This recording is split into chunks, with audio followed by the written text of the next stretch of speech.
What's going on, guys? Brother Russia here, back with another video on Dragon Ball Z Dokkan Battle. And today we're going to be taking a look at STR KEFLA for her EZA stage here. So her EZA stage is actually relatively easy. She is week 2 tournament participants. And you can use Super AGL, Extreme AGL, Super Tech, Extreme Tech, Super Int, and Super STR. So this stage is like super easy to do. And then on top of that, other than like the missions that we have here, there is actually some more missions associated with KEFLA's EZA stage.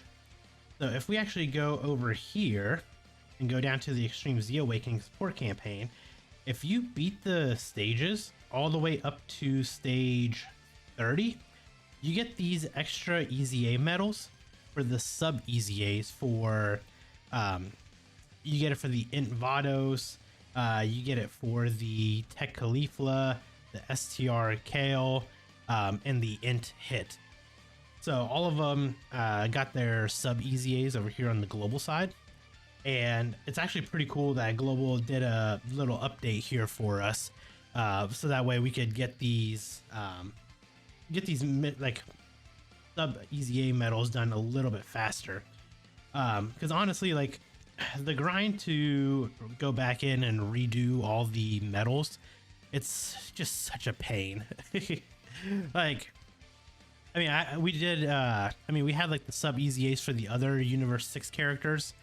You know, when we had it with like Champa, Bodamagetta, and Frost, and we had to go back in and redo all of those like individually. So you have to do the hit stage over and over and over until you got 36 bronze medals, until you got 60 silvers, and then you got 36 gold and 36 rainbow medals.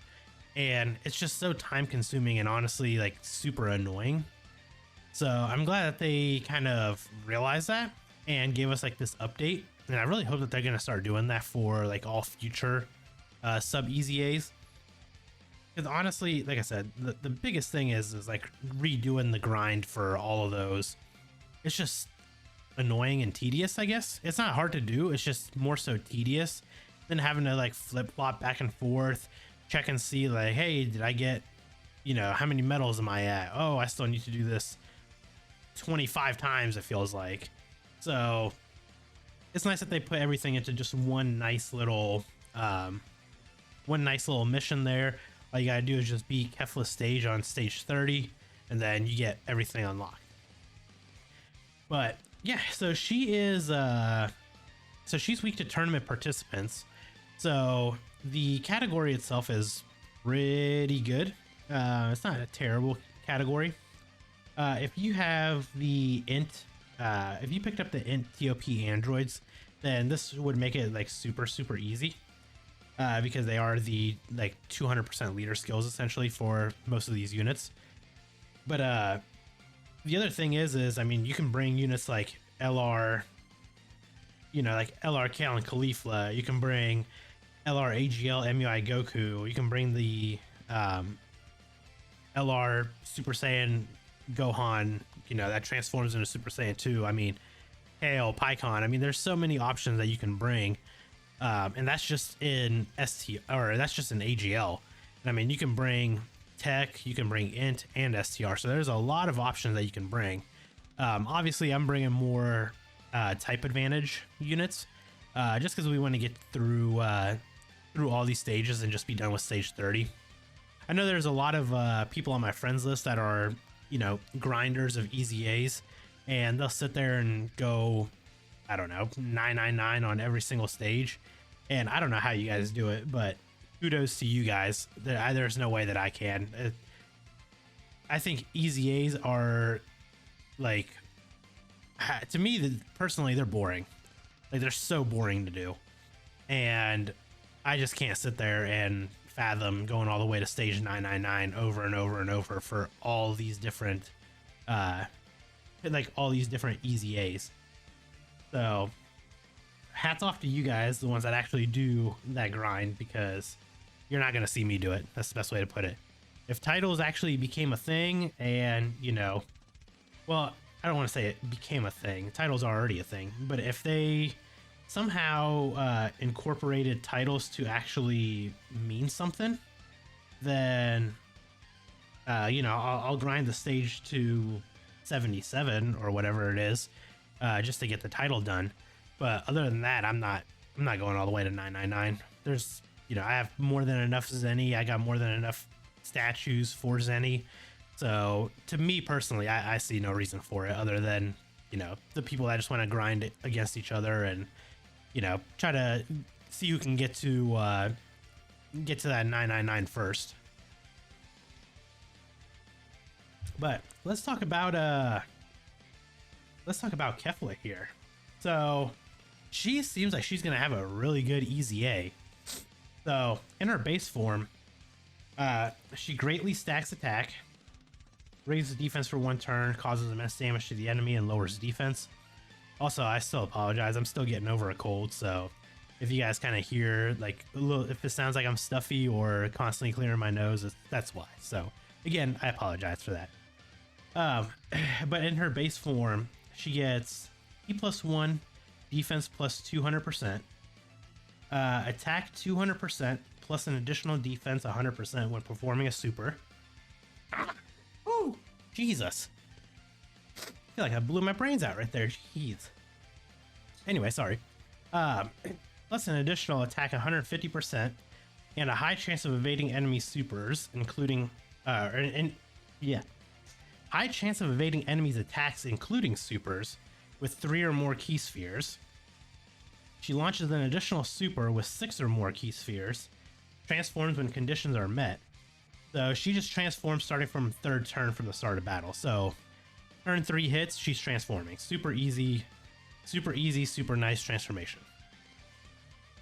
So then she goes into her Super Saiyan form.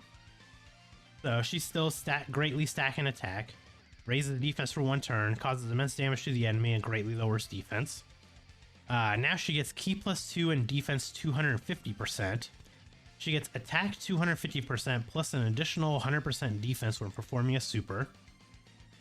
Plus an additional attack 150% and a high chance of evading enemies' attacks, including supers, with 2 or more key spheres. Plus an additional defense plus 50% with 4 or more key spheres. Then launches an additional super with 6 or more key spheres. And then transforms when conditions are met. So, as you guys can see, she's very, very orb hungry. So that's the biggest thing, is like you always want to, you just want to make sure that she's getting the orbs needed in order to do like that additional super, because she does greatly stack attack every single time that she does. And then she transforms starting from the next attacking turn. So whenever she comes back out, she'll transform into her Super Saiyan 2 form. Now, when she's in her Super Saiyan 2 form, she greatly raises attack on her super, raises defense for 1 turn, causes immense damage to the enemy, and massively lowers defense. That's an 80% defense lower, which in hindsight isn't really too, I guess it's not really useful. She gets Ki +3, defense 260%. She gets attack plus 260%, plus an additional defense 120% when performing a super. She gets a high chance of evading enemies' attacks, including supers.